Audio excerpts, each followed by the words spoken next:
अस्सलाम वालेकुम students, chemistry के chapter number 5 physical state of matter में आज का हमारा टॉपिक है बॉइलिंग पॉइंट। बॉइलिंग पॉइंट को हम इस एनिमेशन के जरिए से समझते हैं। ये हमारे पास एक लिक्विड दिखाया गया है। इस लिक्विड में मॉलिक्यूल्स को शो किया गया है और इन मॉलिक्यूल्स के ऊपर या इस लिक्विड के ऊपर एटमॉस्फेरिक प्रेशर एक्ट कर रहा है। अब ये एटमॉस्फेरिक प्रेशर हर चीज के ऊपर एक्ट करता है और हम पीछे पढ़ चुके हैं कि जो सी लेवल पे एटमॉस्फेरिक प्रेशर है वो तकरीबन 1 atm के लगभग होता है।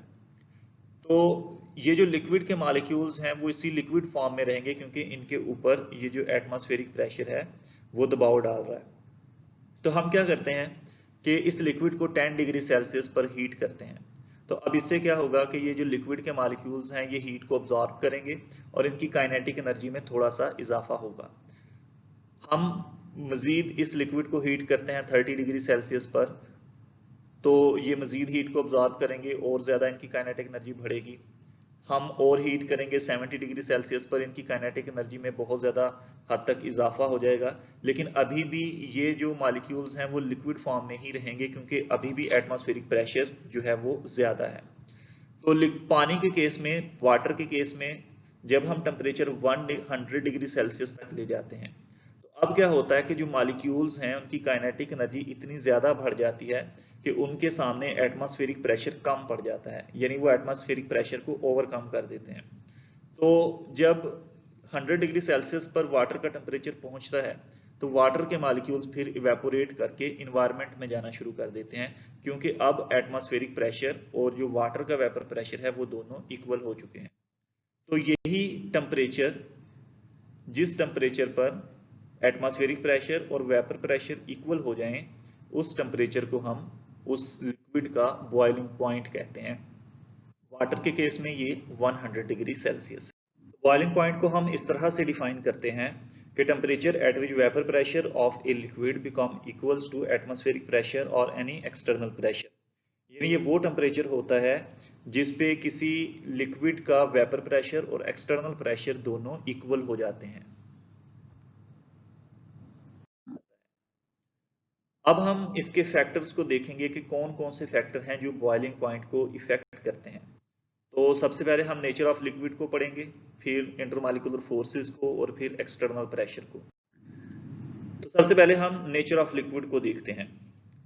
हम पीछे पढ़ चुके हैं कि लिक्विड दो तरह के होते हैं, कुछ पोलर लिक्विड जैसा कि वाटर और कुछ नॉन पोलर लिक्विड जैसा कि अल्कोहल। पोलर लिक्विड में इंटरमॉलिक्यूलर फोर्सेस स्ट्रांग होती हैं और नॉन पोलर लिक्विड में इंटरमॉलिक्यूलर फोर्सेस वीक होती हैं। तो आपके ख्याल में किसका बॉइलिंग पॉइंट ज्यादा होगा? तो जो पोलर लिक्विड होते हैं उनका बॉइलिंग पॉइंट हाई होता है, ज्यादा होता है। क्यों? क्योंकि इनमें इंटरमॉलिक्यूलर फोर्सेस स्ट्रांग होती हैं। तो इंटरमॉलिक्यूलर फोर्सेस स्ट्रांग होने की वजह से ये इनको ज्यादा हीट करना पड़ता है ताकि वो इंटरमॉलिक्यूलर फोर्सेस टूटें। तो उन इंटरमॉलिक्यूलर फोर्सेस को तोड़ने के लिए ज्यादा हीट करना पड़ता है। तो जब हम ज्यादा हीट करेंगे तो ये लिक्विड, इनका जो बॉइलिंग पॉइंट है वो भी बढ़ जाएगा। तो इस वजह से पोलर लिक्विड का बॉइलिंग पॉइंट हाई होता है। और नॉन पोलर लिक्विड में क्योंकि इंटरमॉलिक्यूलर फोर्सेस वीक होती हैं, हम थोड़ा सा टेम्परेचर देते हैं और इनकी इंटरमॉलिक्यूलर फोर्सेस टूट जाती हैं। तो इस वजह से इनका जो बॉइलिंग पॉइंट है वो कम होता है, यानी इनको कम टेम्परेचर पे बॉइल कर जाते हैं। नेक्स्ट हम इंटरमॉलिक्यूलर फोर्सेस को डिस्कस करेंगे। इंटरमॉलिक्यूलर फोर्सेस भी उसी तरह से दो तरह की होती हैं, कुछ स्ट्रॉन्ग इंटरमॉलिक्यूलर फोर्सेस वाटर के केस में और वीक इंटरमॉलिक्यूलर फोर्सेस जैसा कि अल्कोहल के केस में। तो अगर हम देखें तो वाटर का जो बॉइलिंग पॉइंट है वो 100 डिग्री सेल्सियस है क्योंकि वाटर के केस में जो इंटरमॉलिक्यूलर फोर्सेस हैं वो स्ट्रॉन्ग है, तो ये ज्यादा टेम्परेचर लेता है बॉयल होने के लिए। और अल्कोहल के केस में जो बॉइलिंग पॉइंट है वो 78 डिग्री सेल्सियस है जो कि वाटर से कम है।